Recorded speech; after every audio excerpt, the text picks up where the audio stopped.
Bismillahirrahmanirrahim. Assalamualaikum warahmatullahi wabarakatuh. Alhamdulillahi wa kafa, wassalatu wassalamu ala rasulihil mustafa wa ala alihi wa ashabihi wa man ihtada, amma ba'du.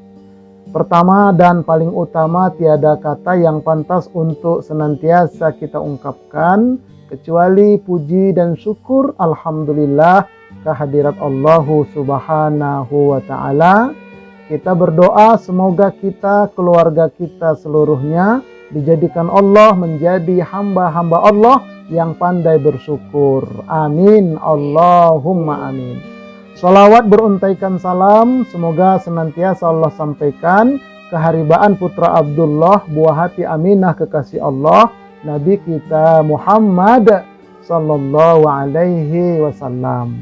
Sebelumnya saya informasikan kepada Bapak Ibu sekalian bahwa saya punya majelis studi dakwah terapan di YouTube yang mengulas dan mengkaji materi-materi dakwah untuk dapat diterapkan dalam ibadah dan kehidupan sehari-hari. Silakan berkunjung, insya Allah sudah lebih dari 150 materi yang saya sampaikan. Silakan berkunjung, insya Allah bermanfaat sebagaimana disampaikan oleh Bapak Ketua tadi. Ada semua di sana ya, tentang masalah kolbu, masalah hati, lapisan-lapisan kolbu, ada semua insya Allah. Nama channelnya Ustadz Arifin Purba Official. Jadi Ustadz Arifin Purba Official. Tapi bagi yang belum subscribe, like and share ditunggu. Dan itu gratis insya Allah. Nah kemudian Bapak Ibu sekalian yang terhormat nih. Pertama, Ketua Alumni SMA 4 tahun 1970, yaitu Jalan Batu nomor 3 Gambir, Jakarta Pusat, Bapak Usman Rohim. Semoga Allah memberikan kesehatan lahir batin kepada beliau. Kemudian Ibu Ketua Bidang Kajian Islam yaitu Ibu Eta Juman Rifai. Nah, mudah-mudahan juga Allah panjangkan umurnya dalam taat ibadah kepada Allah. Kemudian, nah ini Ibu Aida sebagai mediator antara saya dengan segenap alumni. Mudah-mudahan juga Allah panjangkan umurnya dalam taat ibadah kepada Allah. Umumnya seluruh jamaah kajian Zoom alumni SMA 470 yang berbahagia dan mudah-mudahan kita semua dalam lindungan dan naungan rahmat Allah Subhanahu wa ta'ala. Baik, Bapak Ibu sekalian, tadi sudah dijelaskan tentang CV saya. Nah, saya tidak akan ulangi lagi. Nah, kita akan masuk ngaji bareng yuk. Nah, ini penting ngaji bareng ini. Kenapa? Karena disebutkan dalam hadis, wa man salaka tariqan yaltalmisu fihi ilman sahalallahu lahu bihi tariqan ilal jannah. Artinya, dan siapa yang belajar ilmu, khususnya ilmu agama, maka Allah akan memudahkan jalannya menuju surga. Hadis riwayat Imam Muslim. Kalau mau lebih cepat ke surga, rajinlah belajar ilmu agama. Apakah offline ataupun online, atau membaca artikel dan sebagainya. Nah itu kalau kita rajin mengkaji agama ini, insya Allah kata Nabi, Allah mudahkan jalan kita menuju ke surga. Karena terus terang, jalan ke surga itu sulit. Mendaki, mendatar, menurun, banyak onak durinya dan sebagainya. Nah kalau mau mudah kata Nabi, belajar insya Allah. Baik. Nah masuk kita kepada materi kita. Keutamaan 3 bulan yang berurutan. Nih, ya. Yaitu seorang ulama yang bernama Abu Bakar Al-Baghi rahimahullahu. Apa kata beliau dalam bukunya? Syahru Rajabin syahru zar'i wa syahru Sa'ban syahru suqi zar'i wa syahru Ramadan syahru hasadi zar'i. Artinya bulan Rajab adalah bulan menanam. Ini bulan kemarin. Menanam apa? Menanam kebaikan, menanam iman. Tuh, begitu, menanam ibadah dan amal soleh. Kemudian bulan Sya'ban adalah bulan menyiram. Yang sudah kita tanam kita siram. Nah, kemudian bulan Ramadan adalah bulan panen. Ya, bulan Ramadan adalah bulan panen. Nih, makanya Rajab menanam, Sya'ban menyiram, Ramadan memanen. Nah, sekarang kita berada di bulan Sya'ban. Kita siramlah yang sudah kita tanam. Siram dengan apa? Siram dengan ilmu, siram dengan iman, siram dengan akidah, siram dengan amalan-amalan sunnah. Agar apa? Nanti ketika Ramadan kita panen besar. Karena seluruh amal ibadah dilipat gandakan oleh Allah Subhanahu wa Ta'ala. Oke, nah ini pengantarnya Bapak Ibu sekalian. Ya, saya selalu kalau memberikan tausiah itu baik offline maupun online, saya buat PowerPoint supaya apa? Supaya enak dicerna. Dan nanti materi ini dalam bentuk PDF saya kirimkan kepada Ibu Aida, kirimkan nanti kepada grup semua. Insya Allah. Ya, insya Allah. Nah, ya, selanjutnya ada beberapa amalan menjelang bulan Ramadan yang sebaiknya kita amalkan amalan ini. Dalam rangka apa? Dalam rangka menyiram. Supaya nanti ketika Ramadan kita panennya panen besar. Karena kalau nggak kita amalkan ini, nanti di bulan Ramadan ya panennya panen kecil. Karena Nabi mengamalkan. Nih, apa saja amalannya? Mari kita lihat. Pertama, mengqadha puasa Ramadan. Nah, ini terutama bagi ibu-ibu yang ada utang puasanya. Ya tentu bagi ibu-ibu yang masih masih aktif ya. Nah, kalau ibu-ibu yang sudah mono apa itu? Lansia. Oh, lansia. Ya, itu ya kalau sudah umur-umur begitu nggak ada mengqadha kecuali sakit. Nah, misalnya ibu-ibu ini waktu muda dulu atau bapak-bapak waktu masih muda, baru-baru remaja, baru akil balik. Nah, itu kan banyak yang bolong-bolong. Nah, itulah bulan Sya'ban inilah saatnya mengqadha. Dicatat itu, dihitung kira-kira berapa utang saya dari mulai remaja sampai sekarang ini. Berapa utang saya Ramadan? Rata-rata per bulan itu misalnya 15. Wah, kali berapa puluh tahun. Udah terpuasa Senin Kemis. Nah, selama Sya'ban ini kalau bisa tiap hari begitu. Contreng supaya nanti di akhirat, nah baru kita nanti selamat. Tidak bisa berfidyah. Yang bayar fidyah itu kalau pas Ramadan dia sudah uzur. Nah, itu yang dipidyahin. Yang muda-muda nggak bisa, wajib diqadha. Nggak bisa difidyah, nggak sah dia. Wajib diqadha. Semampu kita kita qadha terus. Mumpung kita masih bisa. Oke, ini yang pertama ya. Berdasarkan hadis Aisyah radhiyallahu anha taqulu kana yakunu alayya as-saumu min Ramadan kama asti'u an aqdiyahu illa fi Sya'ban asugulu min Rasulillah sallallahu alaihi wasallam au bi Rasulillah sallallahu alaihi wasallam. Jadi disebutkan dalam hadis ini ya bahwa ini perhatikan, Aisyah berkata, aku masih punya hutang puasa Ramadan, tetapi aku belum membayarnya. Sehingga sampailah tiba bulan Sya'ban, barulah kubayar. Terkait dengan kesibukanku bersama Rasulullah Sallallahu Alaihi Wasallam. Jadi karena Aisyah ini melayani Rasulullah Sallallahu Alaihi Wasallam sampai-sampai tidak sempat waktunya untuk mengqadha di bulan lain. Pas ketemu Sya'ban, maka disitulah dibayar oleh Aisyah. Nah, begitu caranya. Boleh membayar ketika Sya'ban. Ustadz, andai kata sampai lewat Sya'ban nggak habis bayaran utangku. Apakah nanti setelah Ramadan ada bunganya? Oh, tidak ada bunga. Tetap segitu aja jumlahnya, nggak bertambah. Jadi tidak ada istilah bunga di dalam Islam. Nah, itu ya, tetap jumlahnya seperti itu. Cuma nanti ditanya, kenapa sampai lewat Ramadan nggak sempat mengqadha? Itu nanti ada pertanyaan di akhirat. Oke, ini ya. tahun yang lalu, tahun sebelumnya, atau waktu masih muda. Nah, itu atau masih muda. Ya, baik. Nah, kemudian yang kedua, perbanyak puasa Sya'ban. Nah, ini perbanyak puasa Sya'ban. Ini yang kedua.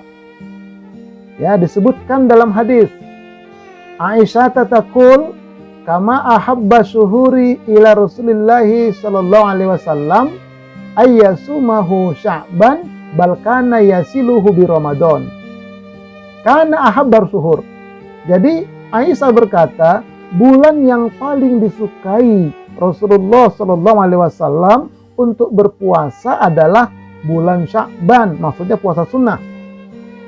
Karena itulah beliau menyambungkan puasa pada bulan itu dengan puasa Ramadan. Artinya, Nabi sisakan 2 hari. Kalau H-2 Ramadan, Nabi melarang puasa sunnah Sya'ban lagi. Ya. Cuman sampai Nabi itu tanggal 1 sampai tanggal 27 atau 26. Hampir 1 bulan. Paling banyak. Kalau bulan-bulan biasa Nabi itu puasanya Senin, Kamis, kemudian Yaumul Bid, tengah-tengah bulan, 13, 14, 15. Tapi kalau bulan Sya'ban, nah ini paling banyak puasa Nabi. Nah, ini paling banyak. Untuk apa ini? Untuk melatih, membiasakan.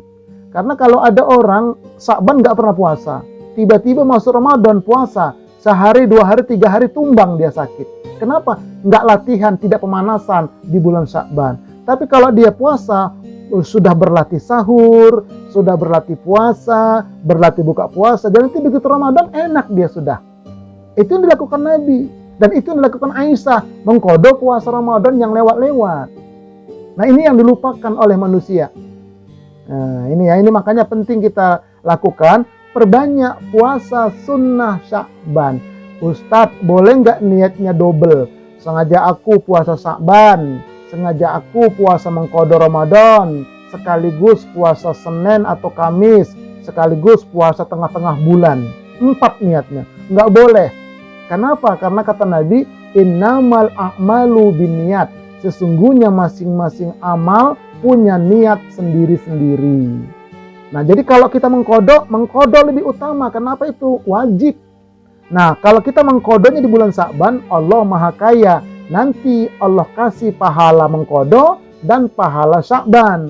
Kemudian kita rutin Senin Kemis, walaupun nggak diniatkan, Allah kasih puasa pahala Senin Kemis. Kita rutin puasa tengah-tengah bulan, Allah kasih juga pahala tengah-tengah bulan. Tapi niat utamanya mengkodok.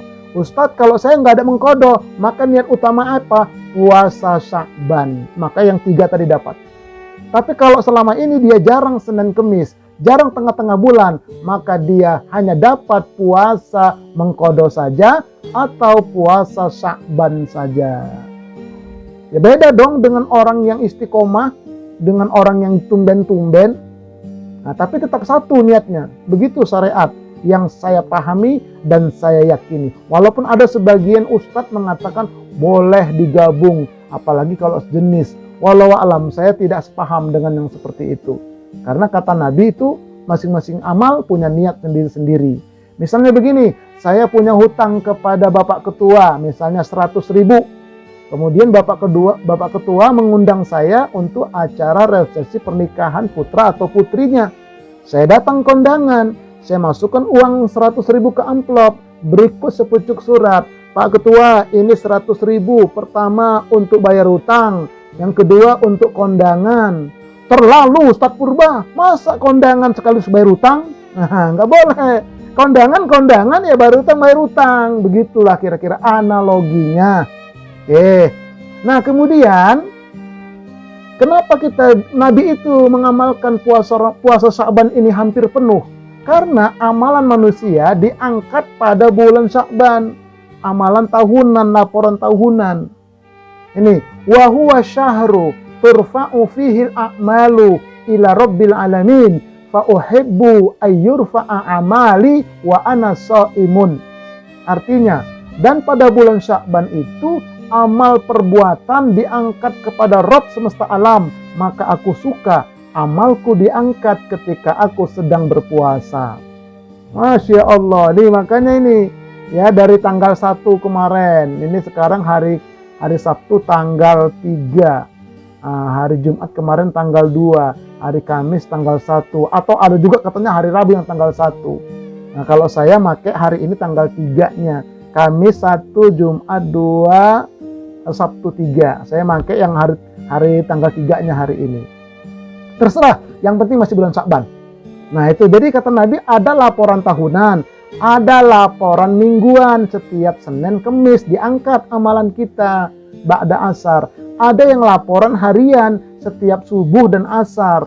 Makanya usahakan subuh asar itu di awal waktu, supaya apa? Amal kita dilaporkan ke langit, kita sedang puasa. Begitulah bulan Sya'ban ini. Yo, ini amalannya ya, untuk latihan bulan Ramadan. Dan sebagai amalan kita dilaporkan tahunan kepada Allah. Ini satu bulan ini laporan terus menghadap Allah itu. Laporan, tutup buku dia di bulan Sya'ban ini.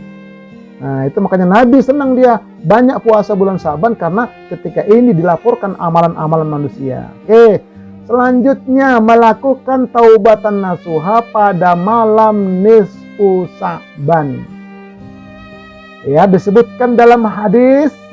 Nah, apa kata Nabi di sini kita lihat? An Abdullah bin Amr anna Rasulullah sallallahu alaihi wasallam qala yattali'u Allahu azza wa jalla ila khalqihi lailatan nisfi min Sya'ban fayaghfiru li ibadihi illa li itsnaini musahinin wa qatilin nafsin.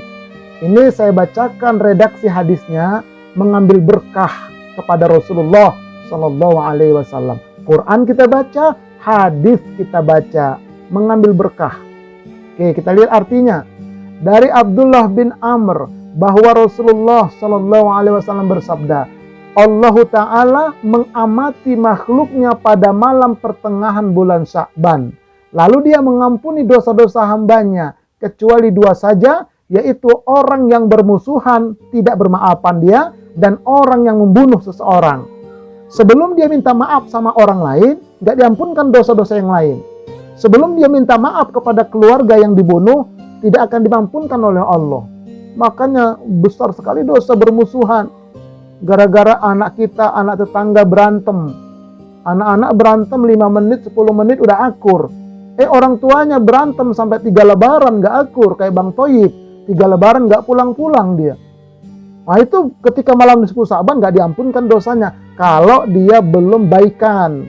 Begitupun membunuh orang, baik membunuh jasadnya atau membunuh karakternya atau membunuh profesinya atau membunuh jalur ekonominya. Nah, itu juga nggak akan diampunkan dosa-dosanya Allah kalau dia belum mengadakan perbaikan kepada orang itu.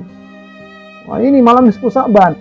Malam nisfu Sya'ban jam berapa Ustadz? Nah kalau kita melihat hadis Nabi, jam sepertiga akhir malam, jam 12 ke atas, sholat tahajud, sholat taubat di sana, minta ampun kepada Allah, baik untuk yang hidup maupun untuk yang meninggal.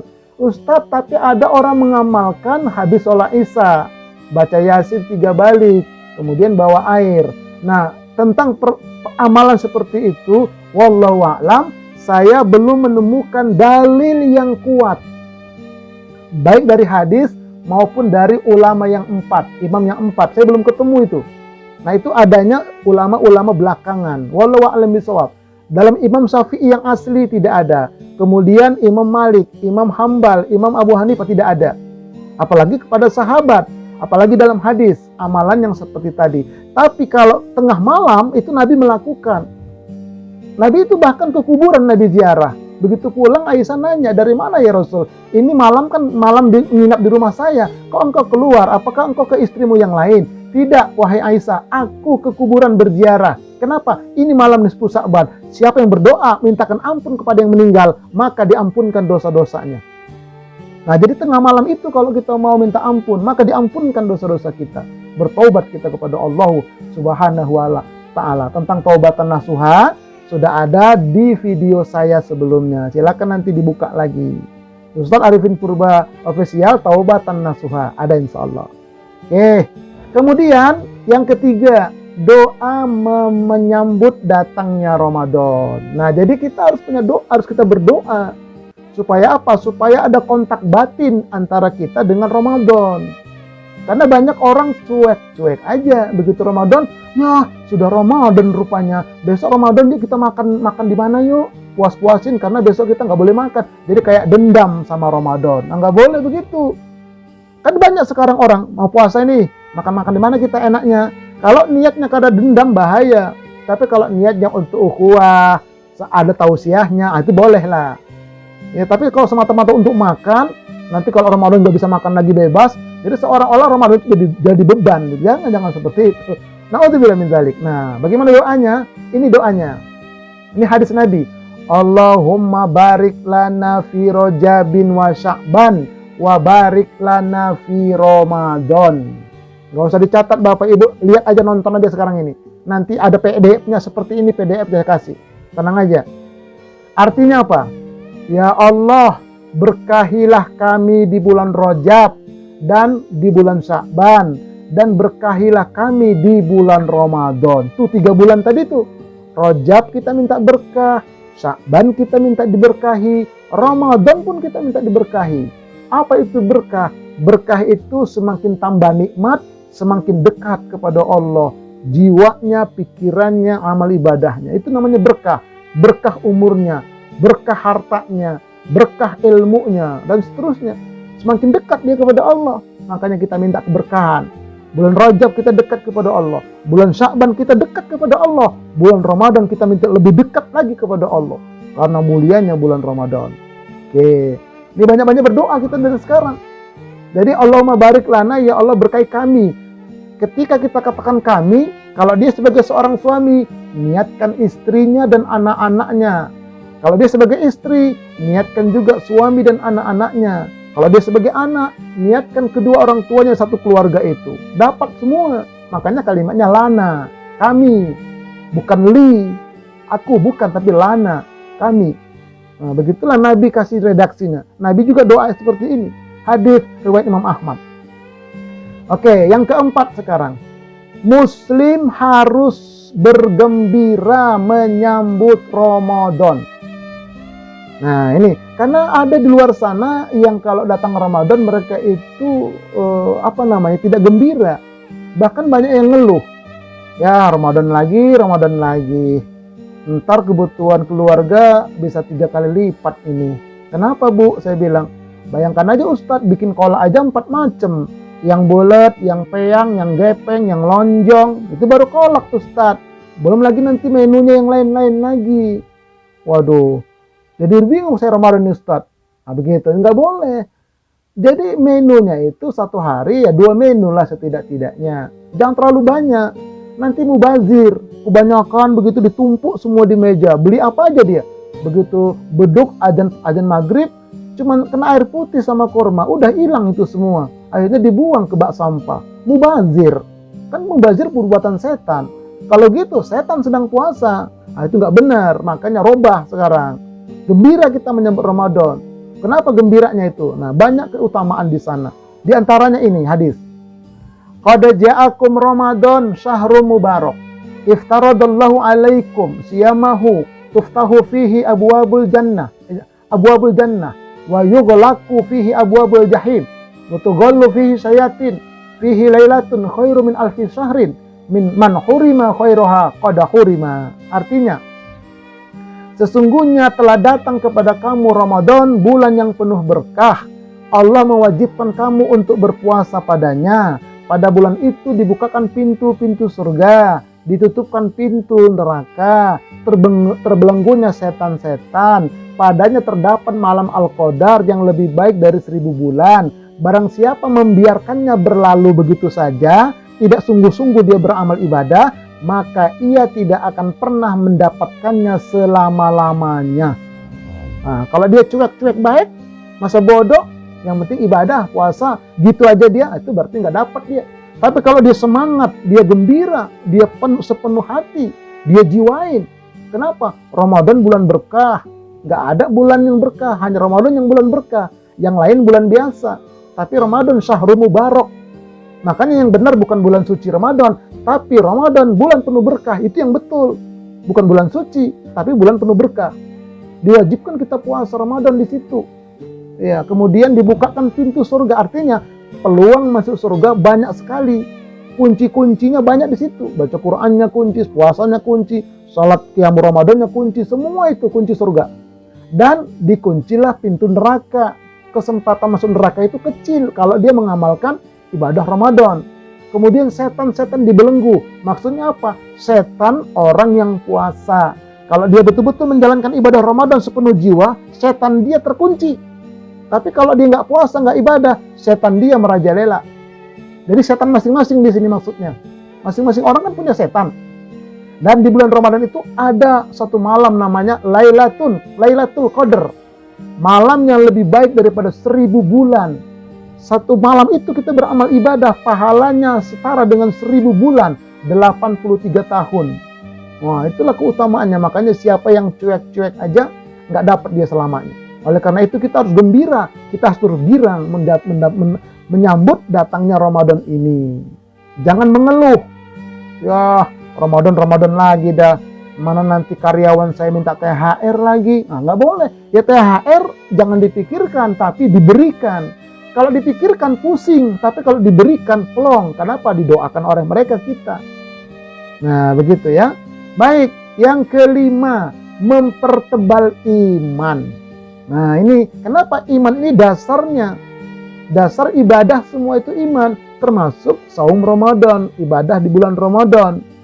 Makanya Allah berfirman, ya ayyuhalladzina amanu kutiba alaikumusiyam kama kutiba alal ladzina min qablikum la'allakum tattaqun. Artinya, wahai orang-orang yang beriman, diwajibkan atas kamu berpuasa sebagaimana diwajibkan atas orang-orang sebelum kamu agar kamu bertakwa.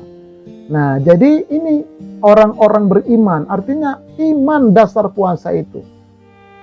Tanpa iman yang benar, tanpa iman yang kuat, dia tidak akan naik menjadi orang takwa. Karena takwa ini paling tinggi. Takwa itu paling tinggi. Di bawah takwa adalah iman. Di bawah iman adalah muslim. Jadi Islam. Jadi muslim, mukmin, muttaqin. Yang Allah suruh puasa adalah orang mukmin, bukan orang muslim. Kenapa? Orang muslim belum tentu mukmin, tapi orang mukmin sudah pasti muslim. Orang mukmin belum tentu muttaqin. Orang muttaqin sudah pasti mukmin. Yang Allah perintahkan di sini orang mukmin berpuasa. Nanti ujungnya takwa. Makanya iman harus dipertebal, iman harus dibersihkan dari segala macam bentuk kesyirikan. Iman harus dipupuk. Ada 6 rukun iman, ada 70 cabang-cabang iman, ada 3 komponen iman. Nah, itu nanti ada kajian lagi khusus itu. Sebelum iman di bawahnya akidah. Akidah ini untuk orang muslim. Orang muslim keyakinannya akidah. Orang mukmin keyakinannya iman. Orang bertakwa keyakinannya tauhid. Nah, itulah dia urutannya. Jadi akidah, iman, tauhid. Muslim, mukmin, muttaqin. Masya Allah. Nah, kalau ini betul-betul kita benahi iman kita secara benar, kita puasa Ramadan, insya Allah kita naik menjadi orang yang bertakwa. Kenapa? Inna akramakum indallahi atqakum. Yang paling mulia di antara kalian di sisi Allah adalah yang paling bertakwa di antara kalian. Masya Allah. Oke, yang keenam, yang harus kita persiapkan amalan-amalan untuk menyambut Ramadan adalah ilmu, bekal dalam rangka menyambut ibadah Ramadan. Karena kalau beribadah tanpa ilmu, maka ibadahnya ditolak, tidak diterima. Wajib dengan ilmu. Makanya ilmu dulu, baru amal. Tidak boleh kita melaksanakan ibadah Ramadan siang dan malamnya itu hanya sekedar ikut-ikutan. Tidak boleh, harus ada ilmunya. Nah, apa ilmunya? Mari kita lihat. Ya, ilmu saum Ramadan, tentang saumnya dulu. Yang pertama, nih, kita harus paham tentang syarat saum. Jadi bilangnya saum, jangan puasa ya. Bilangnya saum. Syarat saum. Pertama, Islam. Kalau di luar Islam nggak ada kewajiban. Tapi mereka tidak Islam sudah dosa. Kalau dia puasa saum, tapi dia bukan orang Islam, nggak diterima. Wajib Islam. Ustadz, kalau Islamnya Islam KTP, nggak apa-apa, yang penting Islam. Nah, wajib dia. Cuma nanti balasannya beda-beda dengan orang yang beriman. Gitu ya. Nah, jadi syarat pertama Islam.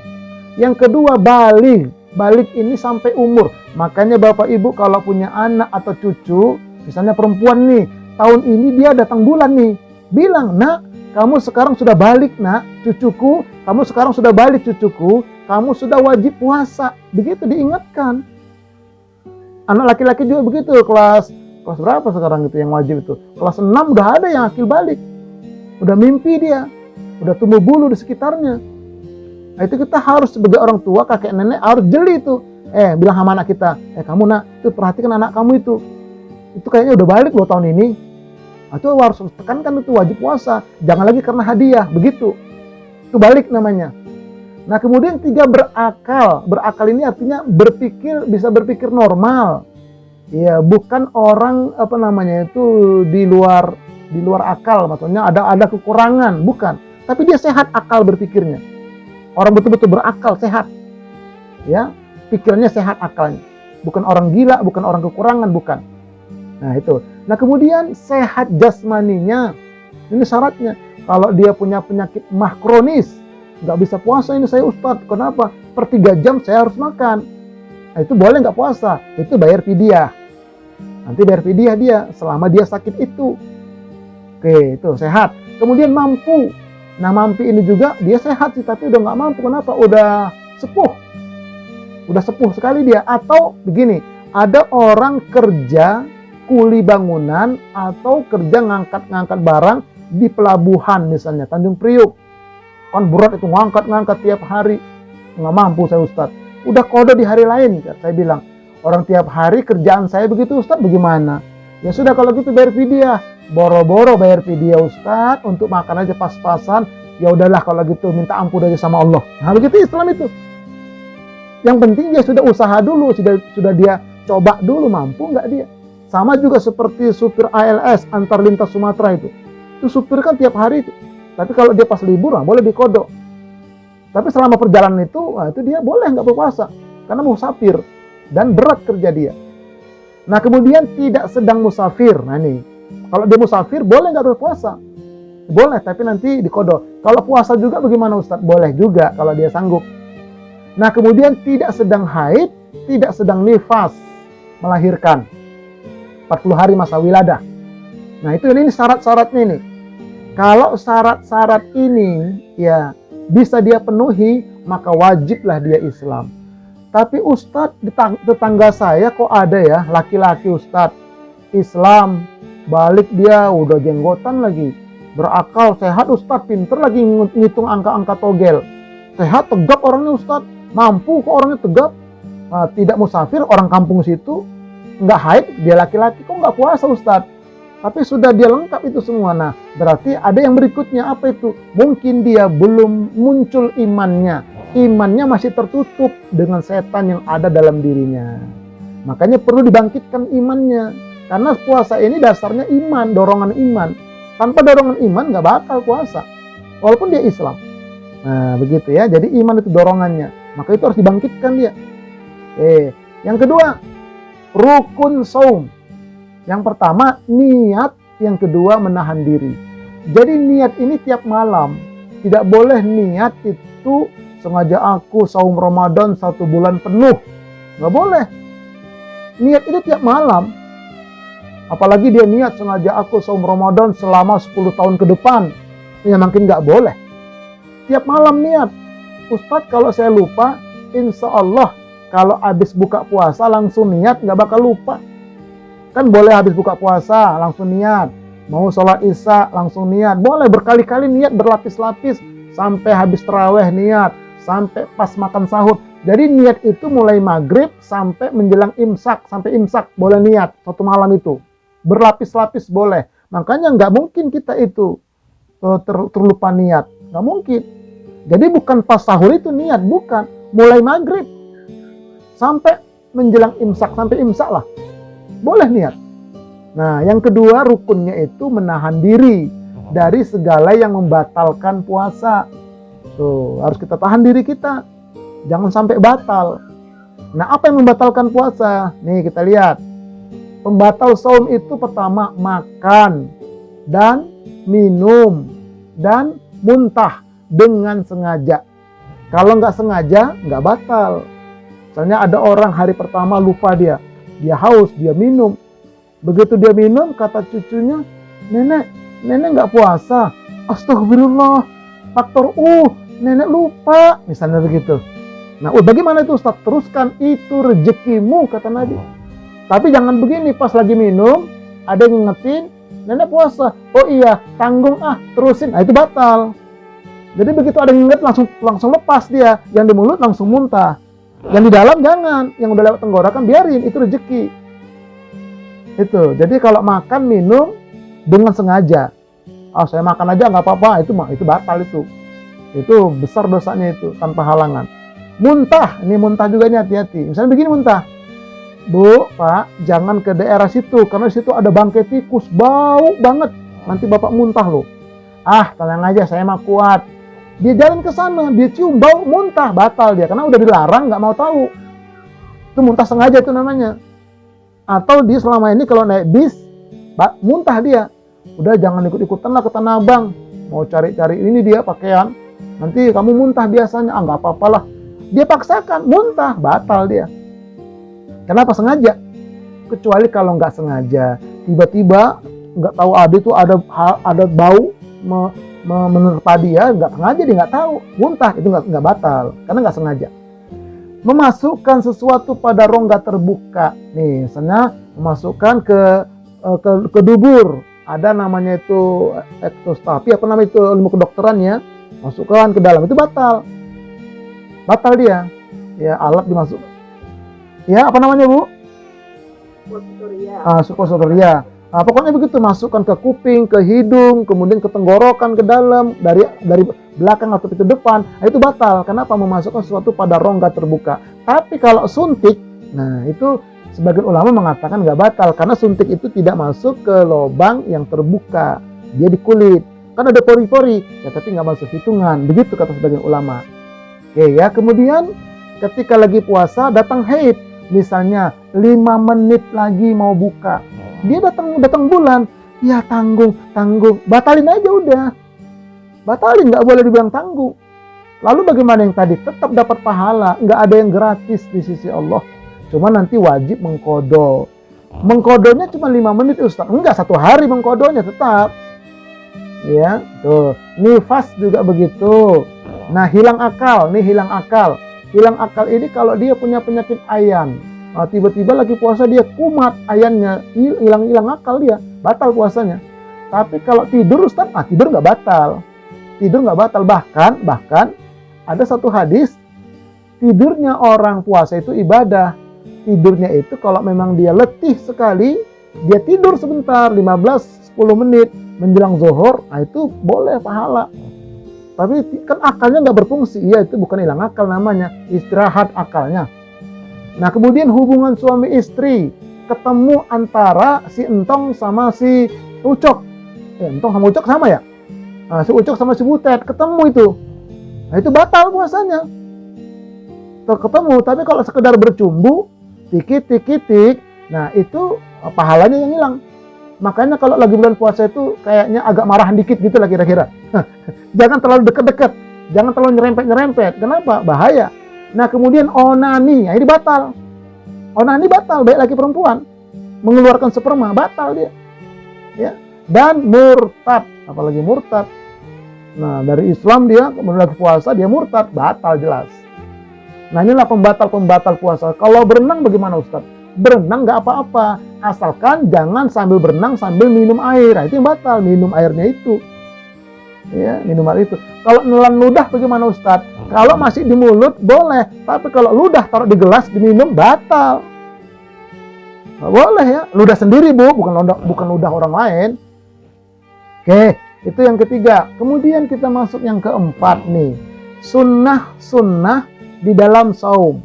Pertama, makan sahur. Nah, ini bangun Pak, bangun Bu, sahur. Enggak, masih kenyang.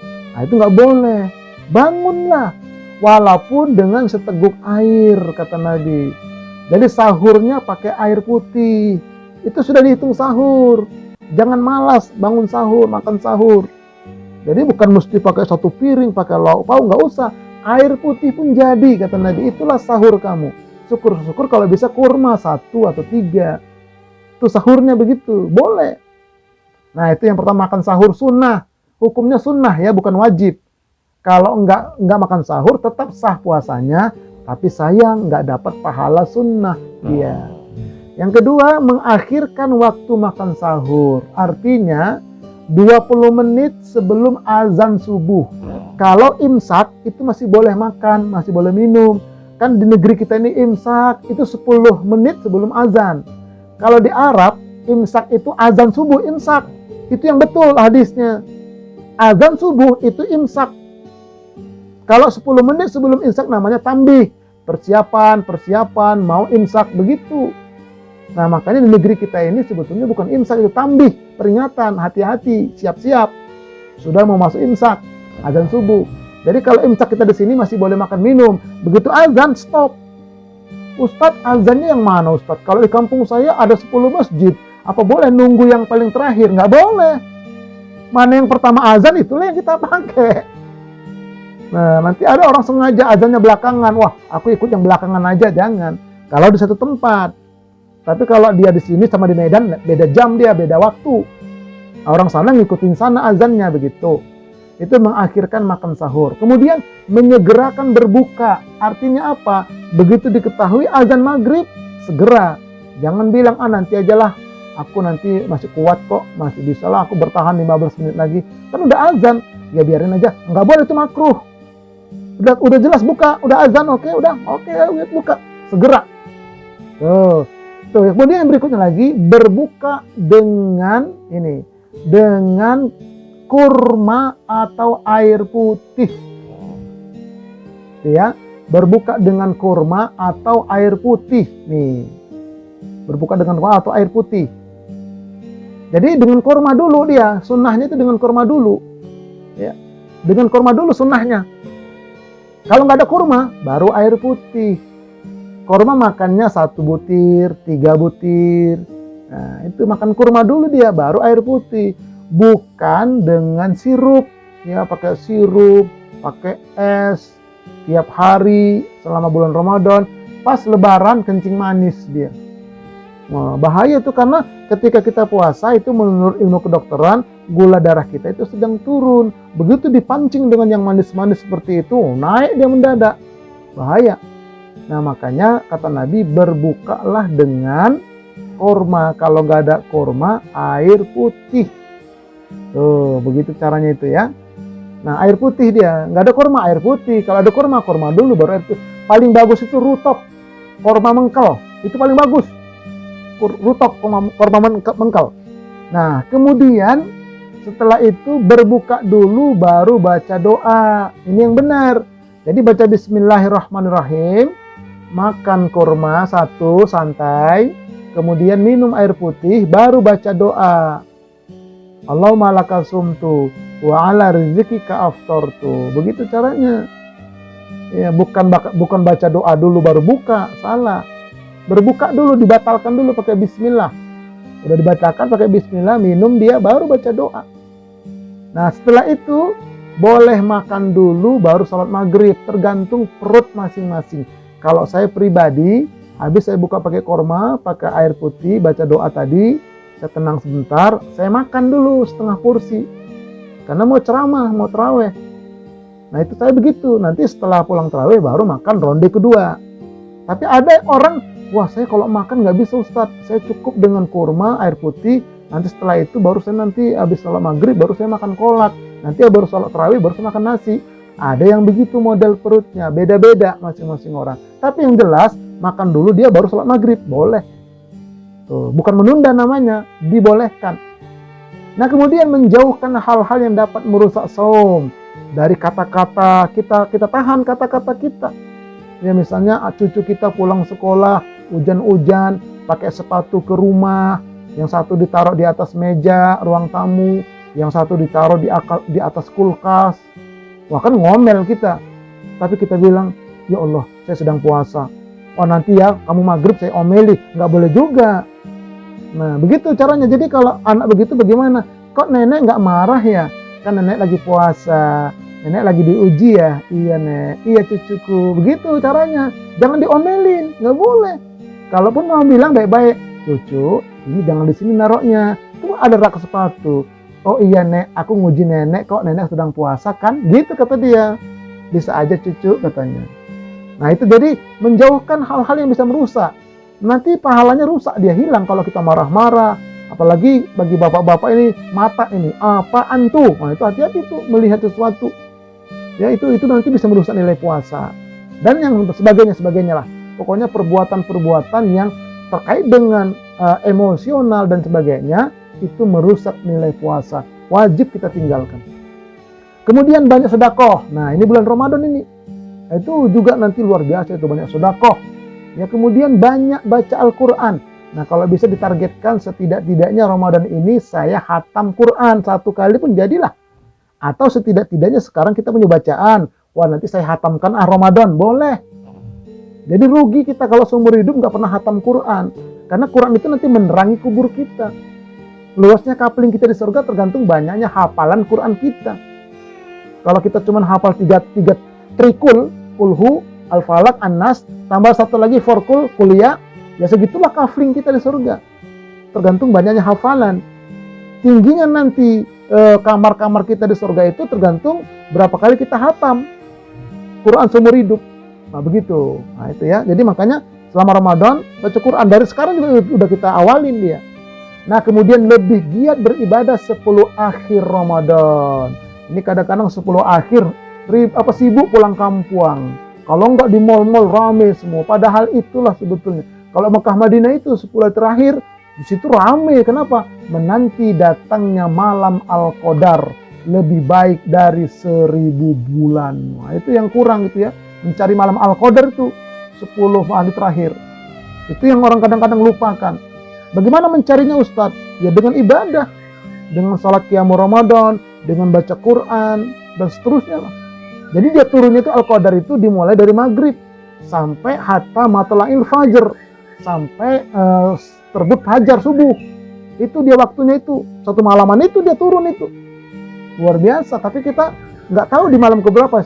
Yang penting 10 malam terakhir. Menghitungnya dari belakang, bukan dari depan. Kalau dia 29 Ramadan, hanya 29 Ramadannya, 29, dihitung dari malam 29. Malam 29 itu malam ke-10, berarti malam genap. Malam 28, malam 9, malam ganjil. Jadi bukan dari awal. Kalau menghitung 10 malam terakhir. Karena kadang-kadang 30 hari, kadang-kadang 29 hari. Kalau 29 hari Ramadan, dihitung dari akhir.